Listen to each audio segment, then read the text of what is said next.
noticias son a Sección de Justicia. Queremos dar la más cordial bienvenida al licenciado Eloy Víctor Herrera, que forma parte de la Asociación Civil, si no hay justicia no hay paz social. Bienvenido, licenciado. Gracias, Che. Y queremos abordar el tema que dejamos pendiente, que versaba sobre dos temas. Uno, la militarización de la Guardia Nacional, y dos, la prisión preventiva oficiosa. Como todos sabemos, que la primera ha sido aprobada por parte del Congreso y por parte de la Unión para ampliar parte del control administrativo y operativo de la Sedena. Más falta se culmina la reforma constitucional que se amplía en la presencia de las Fuerzas Armadas en las tareas de seguridad pública hasta 2028, que ya recibió el aval por parte de la Cámara de Diputados. Pero aún la espera sigue en la aduana, el Senado, donde Morena y sus aliados por sí solos no alcanzan la mayoría calificada necesaria y no tienen amarrado el PRI. Morena necesita más de 10 votos para ampliar la presencia del ejército. PRI tiene 13, pero no hay seguridad que voten a favor de la reforma. Por sí solos, el bloque de Morena y sus aliados tienen 75 votos en el Senado, insuficientes para la reforma constitucional.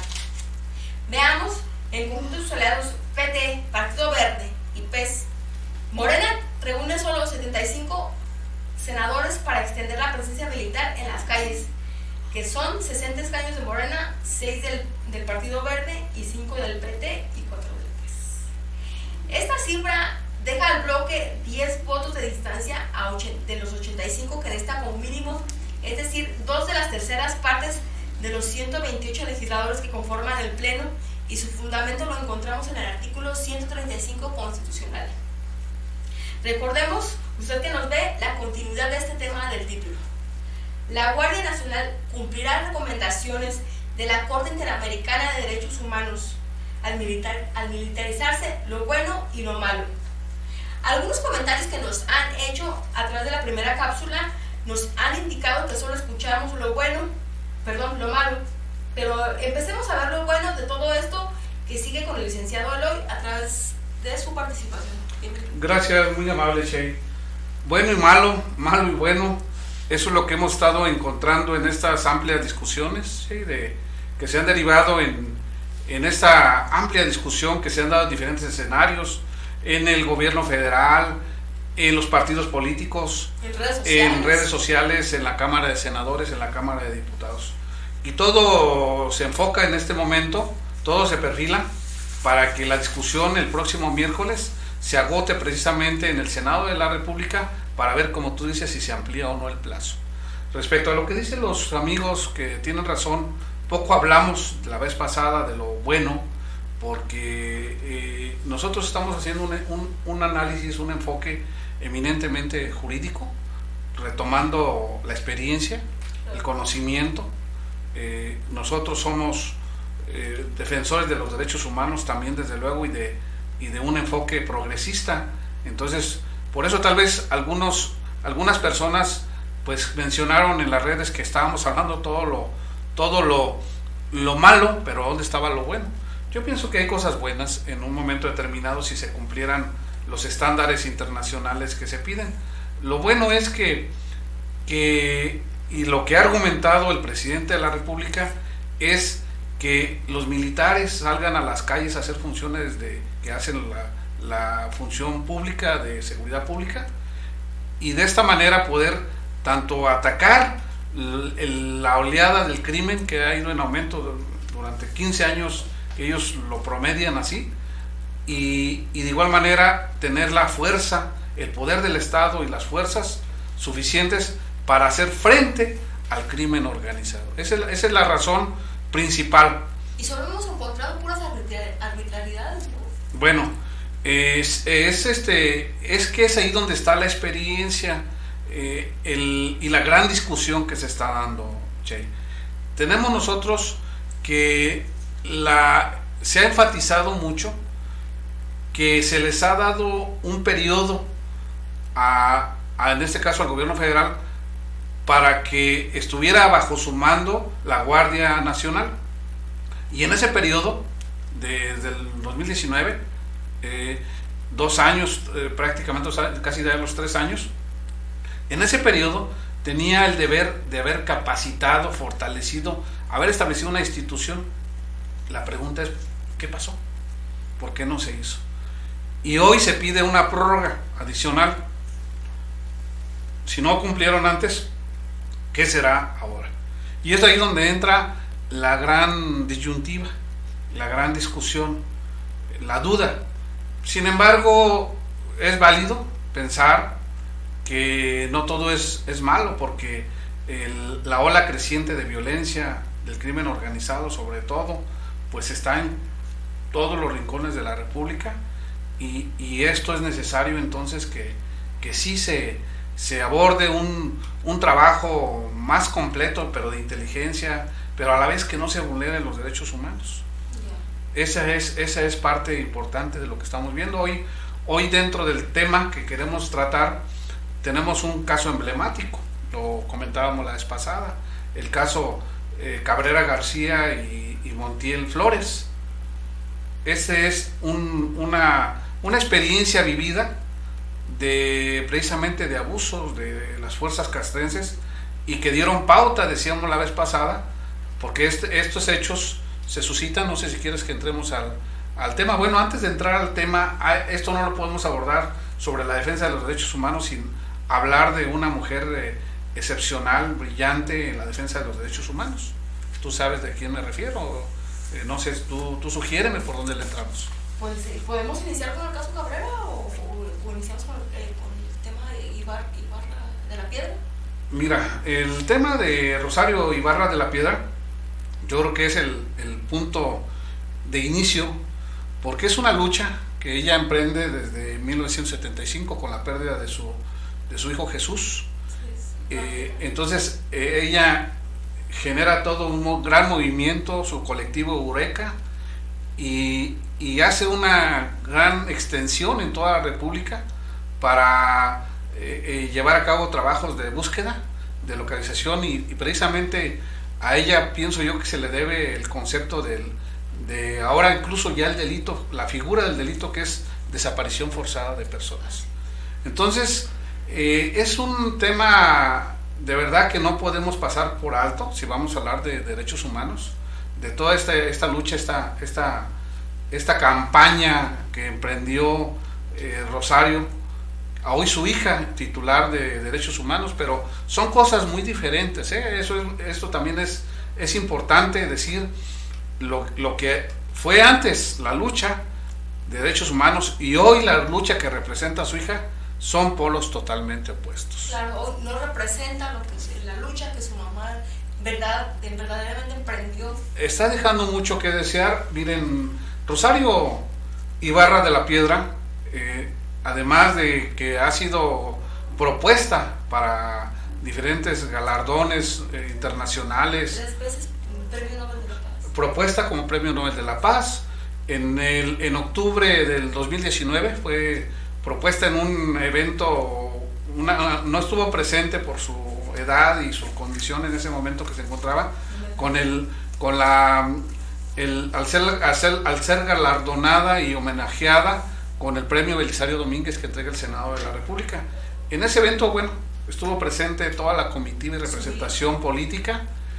Su hija Claudia fue la que dio este discurso, leyendo una carta que, en mi opinión, en toda esta administración para mí es un mensaje de verdad de mucho contenido, que deja un mensaje en lo más profundo del ser humano, cuando ella le dice precisamente al presidente, con palabras más, palabras menos, le señala y le dice: señor presidente, amigo y querido colega, porque participaron ellos juntos en alguna lucha social en defensa de los derechos humanos también, y le dice: dejo en tus manos esta presea para que me la regreses un día que se encuentre la verdad y localización, o la verdad de qué pasó con su hijo, porque nunca fue localizado su hijo, y a la vez me la regreses al igual que la verdad de todos aquellos desaparecidos. Y simplemente no recibe la presea. O sea, de ese tamañón era la presencia, el valor, la autoridad moral de esta mujer, Rosario Ibarra de la Piedra, la doña, podemos decir la doña, y ahora pues la hija pues es la hija pequeña, diría yo, la hija Rosario, la hija Chayito, vamos poniendo Chayito porque quedó muy chiquita, y quedó muy chiquita porque precisamente ahora que se dan este planteamiento de donde la Guardia Nacional pasa a manos de la Sedena, esperábamos, o la gente esperaba un pronunciamiento de la Comisión Nacional de Derechos Humanos, de su titular, y simplemente ella consideró que no había nada que percibir, no había novedad, que estaba muy bien que se militarizara. Esto incluso hubo una reacción inmediatamente de los consejeros, porque la Comisión Nacional se integra por consejeros que lo conforman, en su conjunto es una comisión muy amplia, y ellos salieron a desmentir la postura que ella daba, es decir, que ellos estaban incluso en contra, porque le propusieron que presentara una controversia constitucional sobre estas reformas. Y bueno, la polémica sigue, entonces no podemos pasar por alto esta lucha que ha enarbolado, que ha representado esta gran mujer que también fue candidata a la presidencia de la República, y que bueno, su lucha se ha sellado en todos los rincones del país. Y bueno, esto es lo que podemos hablar primeramente si queremos hablar de la lucha de los derechos humanos, y esto es un contexto, amigos, que tenemos que poner primeramente en el centro para poder hablar de las reformas que se dieron en el 2011 con la incorporación de los conceptos de los derechos humanos, la Convención Americana sobre los Derechos Humanos, porque allí es donde empieza, y varios conceptos y varias luchas que se dan tanto en el terreno político, social y jurídico, porque ella también fue senadora, fue diputada, pues se han plasmado y se ha dado esta lucha que llegó a un clímax, pero yo veo, en mi opinión, que ahora podemos entrar a una situación de crisis sobre los derechos humanos en México. Sin lugar a dudas fue un paso importante en la lucha de derechos humanos que dio esta gran lucha. Ahí se da la situación que ellos son retenidos en una revisión. En la ocasión pasada, nos comentaba sobre un caso emblemático que es el de caso Cabrera García y Montiel Flores. Nos gustaría que nos platicara y tocar el fondo porque es un caso emblemático de los derechos humanos que se toman. Es un caso que se abordó en la Corte Interamericana de los Derechos Humanos, donde estas dos personas que tú mencionas formularon una acusación contra México por los abusos, las detenciones arbitrarias, tortura y maltratos que tuvieron en su humanidad, en su persona. ¿También desaparición forzada? No, porque ellos sí aparecieron, ellos estuvieron detenidos. Los hechos ocurren a partir del día 2 de mayo de 1999 en una comunidad que se denomina Pizotla, en la comunidad Ajuchitlán del Progreso, en Guerrero. En ese momento estaban algunas unidades castrenses, 40 elementos en promedio, haciendo alguna revisión. El señor Cabrera se encontraba afuera de la casa del señor Montiel, fueron abordados y fueron retenidos 2 días a las orillas del río Pizotla. En ese momento, en ese lapso que ellos estuvieron, fueron golpeados, agredidos, fueron torturados, y posteriormente fueron acusados por algunos integrantes del ejército. Era un ejército, el 40 Batallón, ubicado en Altamirano, donde fueron trasladados a partir del día 4 de mayo, es decir, 2 días después. Y en ese lapso, bueno, pues se declararon culpables prácticamente. Se les fincó responsabilidad por portación de arma prohibida, portación de amapola y de marihuana, y fueron condenados. Sin embargo, ellos interpusieron algunos recursos o intentaron interponer recursos ante ante el ejército, ante su justicia militar, pero no prosperó. Entonces, posteriormente emprendieron una lucha con algunas organizaciones civiles de derechos humanos, donde iniciaron todo un proceso a través de una comisión de derechos humanos para darle pauta, y llegó hasta la Corte Interamericana. Allá se resolvió precisamente que sí se habían determinado un sinnúmero de violaciones a sus derechos humanos.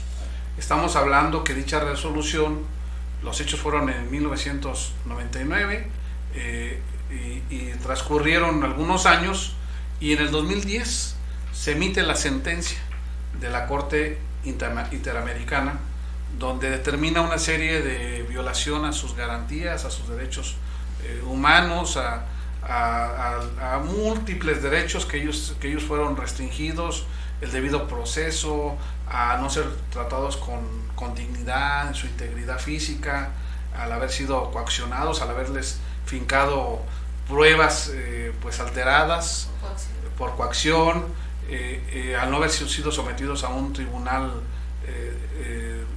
cívico, igual manera que el ejército, su justicia militar en México no contemplaban los tribunales de justicia o recursos que ellos pudieran interponer como recursos de defensa, y vino una serie de recomendaciones, entre ellas precisamente el artículo 57 de la ley de justicia militar les determinó que deberían de modificar, y ahí es donde entra un cúmulo de violaciones que, como reitero, quisiera mencionarlas una a una, de todas estos apartados, estos renglones donde pues hubo una violación tremenda, ¿no?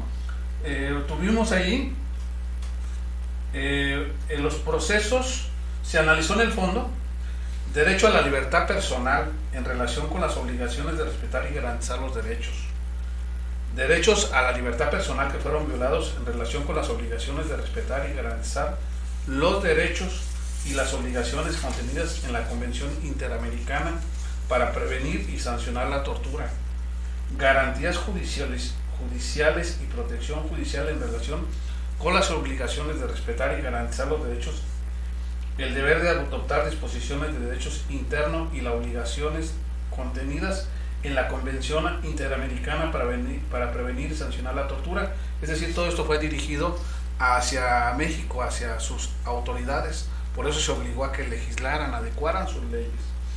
También el proceso penal que se llevó en contra de los señores Cabrera y Montiel al derecho de la defensa, que no lo tuvieron adecuadamente, exclusión de esas pruebas, porque fueron mediante coacción, ¿verdad? Entonces ahí también se derivó una serie de pruebas alteradas, se violó el principio de presunción de inocencia, el proceso penal para investigar, donde alegaban ellos tortura sufrida, y que la autoridad tiene la obligación de investigar por oficio, o sea, no requería más al momento de que ellos hubieran señalado que habían sido torturados, inmediatamente haber sido atendidos en su queja, en su denuncia, investigado por oficio, de oficiosidad.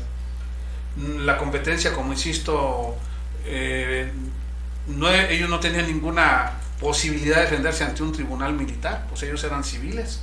La Corte determinó que cuando existe esta circunstancia, un militar interviene en un hecho delictuoso, debe de ser sancionado por instancias civiles, independientemente de sus reglas o sus protocolos o su sanción que impone su propia reglamentación, su propia legislación. Los recursos judiciales tenían que ser adecuados para que lo sucesivo ya no se dieran. Esto ha seguido transitando durante muchos años como defensa y dio pauta, insisto, en el 2010 para que se incorporaran todo este catálogo de derechos a lo que hoy conocemos en esa reforma que tú precisamente leíste, que es el artículo 1, que establece que todos los mexicanos tenemos el derecho de gozar y de ser protegidos por la Constitución y los tratados internacionales a los que México sea parte. Y ahí es donde entra estos principios de convencionalidad. Por eso señalo yo que este caso es emblemático, es la antesala, pero no podíamos transitar y llegar a ello sin abordar la lucha y todo lo que se ha derivado en algo muy sustancial, un sello muy propio que puso precisamente la señora Rosario Ibarra de Piedra. Sin lugar a dudas, incluso estuve escuchándole que fueron exiliados este par de mexicanos por el mismo hecho. Tuvieron que irse a Estados Unidos a vivir, tienen 30, 15 años, creo que tiempo hace muy largo que no pueden ver a sus familias por este hecho. Mira, ellos fueron sentenciados y después obtuvieron algunos beneficios, entre ellos por su enfermedad, por su condición, cumplieron su pena, parte ya de su pena afuera de prisión. Sin embargo, el daño ya estaba hecho. Y permíteme decir que la Corte también condenó al gobierno del Estado a pagarles daños, indemnización, resarcirles ese daño demostrado. Y hoy en día todavía existen condiciones por cumplir en esa ejecutoria. Todavía hay aspectos porque... ¿A 10 años? ¿A 25 años? Sí, porque la ejecutoria se ha venido dando en partes, no ha sido inmediata debido a que pues se ha impuesto un cambio, una adecuación a la legislación para que las legislaciones de México se adecúen a los protocolos, a los principios de convencionalidad y a toda la convención americana sobre los derechos humanos, que es un catálogo enorme, y porque somos parte de ello. Entonces tenemos que adecuarnos y en esa ruta íbamos, en ese principio de progresividad. Por eso la pregunta es muy acertada, muy adecuada hacerla en este momento. Hoy sí, la militarización a través de la función que va a realizar la Guardia Nacional cumplirá con estos protocolos, con estas obligaciones que ha impuesto la Corte, en este caso emblemático, claro, en la Constitución y en los principios de convencionalidad, o qué sucederá. ¿Y qué perspectiva tiene usted, licenciado? Bueno, yo considero, siendo optimistas, que es poca el reflejo que podemos tener de ello por las experiencias vividas. Sin embargo, el presidente está haciendo su esfuerzo y deseamos de verdad que los elementos castrenses, si nos ven, siempre deberán de actuar con respeto a los derechos humanos, sobre la dignidad de las personas. Deben de capacitarse mucho y deben de ser muy sensibles con el trato al ciudadano, porque no es lo mismo un adiestramiento de combate y de acabar con el enemigo, con el adversario, que lo que hacía o hace una función del servicio policial de trato de ciudadano con ciudadano. Esa es la parte que está en la duda. Ese es mi deseo, es lo que yo quisiera que sucediera, pero pues la historia es la que nos va a poner a cada quien, o nos va a dar la razón. Ese es el deseo, esa es la visión que nosotros tenemos. La visión que tienen los derechos humanos en la actualidad ya los estamos conociendo, y es ahí donde está el contraste muy extraño que está sucediendo en el país. Ya dijimos cuál es la postura de la presidenta de la Comisión Nacional de Derechos Humanos, de la hija, ahora le decimos Chayito, no le decimos de la hija de la doña, porque la doña eran las doñas, así se les conocía. Que hasta la fecha son mujeres que luchan bueno, por desaparecidos. el colectivo Eureka sigue vigente, ellas se supone que son parte. Claudia, yo quisiera preguntarle a Claudia, la hija que dio ese discurso de verdad estremecedor en el Senado, por allí en octubre del 2019, cuando rechazaron ese reconocimiento que se les ofrecía a su madre de la medalla Belisario Domínguez, y ese discurso que para mí fue uno de los mensajes más profundos que hemos podido tener en las historias de la defensa de los derechos humanos. Indiscutiblemente son temas por los que la asociación civil, si no hay justicia, no hay paz social, abogamos por los derechos humanos.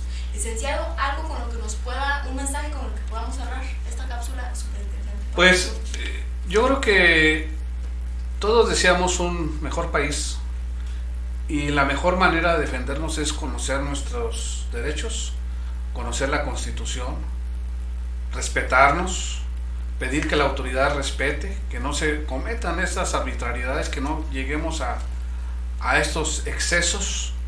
Ese es el peligro.